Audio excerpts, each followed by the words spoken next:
Hello everyone, myself Vinayak Bandavadai. I'm a third year MBBS student of Bankura Shamolini Medical College and Hospital. Welcome to my channel.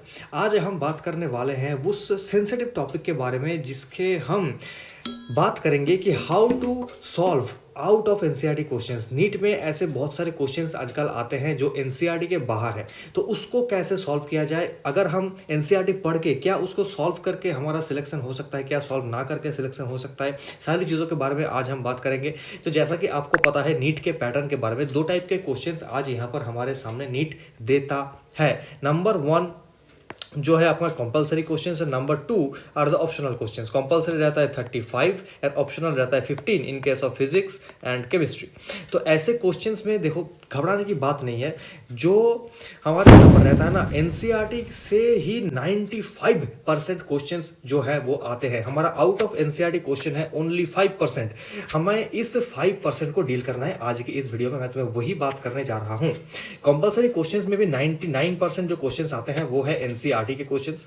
1% 2-3 question मुश्किल से कुछ भी आ गया वो आता है बाहर का क्वेश्चन। जो ऑप्शन आता है उस पे एक टेंडेंसी आ रहा है 10% क्वेश्चंस जो आउट ऑफ एनसीईआरटी आते हैं और बाकी 90% एनसीईआरटी से ही आते हैं। तो एनसीईआरटी तो अपने को पढ़ना ही है, कुछ भी हो जाए एनसीईआरटी तो अपने को पढ़ना ही है। जो आउट ऑफ एनसीईआरटी क्वेश्चंस हैं उनको कैसे सॉल्व किया जाए, देखो उसके लिए तो एक बहुत ज़बरदस्त ट्रेडिशनल मेथड है ही कि अपना कोचिंग का जो मॉड्यूल है, कोचिंग का जो मटेरियल है, चाहे तो आकाश के हो चाहे एलन के हो या कोई भी, उसको रीड करो। मतलब 99% चांसेस है कि उस पर्टिकुलर कोचिंग मॉड्यूल से ही वो क्वेश्चंस आते हैं। और अगर तुम कहीं भी बुक्स पढ़ रहे हो या फिर जो तुम्हारे ट्यूशन्स हैं, जहाँ पर जो एक्स्ट्रा इन्फॉर्मेशन वाले जो नोट्स है जो तुम्हारे ट्यूशन या कोचिंग ने तुम्हें बनाए हैं अपने हाथ से, उसको पढ़ो ओनली अगर तुमने वो पहले पढ़ा है। अगर तुमने अभी देखो फरवरी चल रहा है, if you want to start something new today is not the way. ठीक है, अभी तुम्हें कुछ नया नहीं पढ़ना। अभी जो तुमने जो पहले पढ़ा है, अभी तो हम रिवीजन के ऊपर ज़्यादा एम्फसाइज करेंगे। अभी हमें रिवीजन करना है।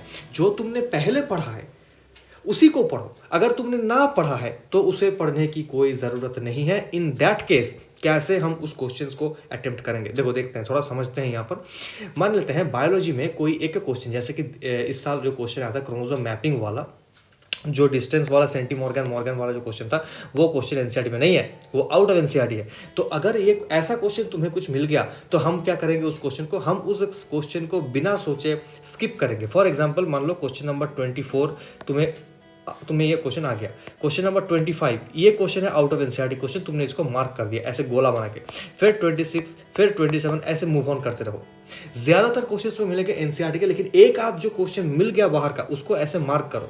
फिर क्या करना है, फिर उन क्वेश्चंस को जो आउट ऑफ एनसीईआरटी हैं उन्हें मार्क करने के बाद पूरा पेपर पढ़ो, अटेम्प्ट करो पूरा पेपर को। पूरे पेपर अटेम्प्ट करने के बाद तुम्हें दिख जाएगा कि कितने सारे वो गोला, for example question number 25, question number 126, question number 177, ऐसे करके ये तुमने गोला बनाया है।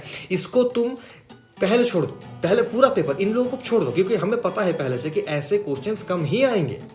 तो इनके ऊपर ज्यादा ध्यान देने की जरूरत नहीं है। ज्यादा ध्यान उन पर दो जो क्वेश्चन एनसीईआरटी के है, जो एनसीईआरटी के क्वेश्चन है उस पर ज्यादा ध्यान दो। फिर हमें यहाँ पर दो ऑप्शन आता है।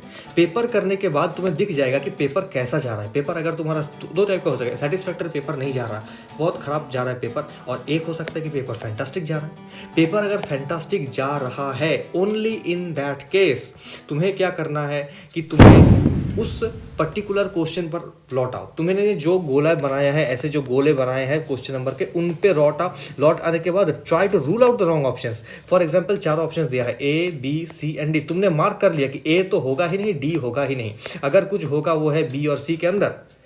कन्फ्यूजन बिटवीन 2 ऑप्शंस, ऐसा ही होगा। तुम्हें 2 ऑप्शंस एलिमिनेट करने के बाद दोनों ऑप्शंस के बीचों बीच ही कंफ्यूजन होता है भाई, ऐसा ही होता है। अब तुम्हें क्या करना है कि इन दोनों के बीच में जैसा तुम्हें लग रहा है, तुम्हारे अंदर जो इंस्टिंक्ट काम करता है, रिफ्लेक्स काम करता है कि हाँ मोस्ट अप्रोप्रिएट आंसर कौन सा हो सकता है, उसको मार्क करो। Mark the most appropriate one. इनमें से जो भी तुम्हें लग रहा है कि हाँ सी होने की संभावना बहुत कम है, बी हो सकता है, इसको मार्क करो। देखो 50-50 में गेम खेला जा सकता है। अगर तुम्हें 2 ऑप्शन एलिमिनेट कर दिया एंड तुम्हें कंफ्यूजन हो रहा है कि भाई मैं और दोनों में से कौन सा करूं, तो उस पर तुम्हें ये 50% का गेम खेलना ही चाहिए। लेकिन कब, जब तुम्हें ऐसे गोला बनाया हुआ क्वेश्चन 10 से कम ही मिलेंगे। अगर तुम्हें बहुत सारे क्वेश्चन, मान लो 15-20 क्वेश्चन तुमने ऐसे गोला बनाया, तो भाई उसमें 50-50 गेम नहीं खेलना।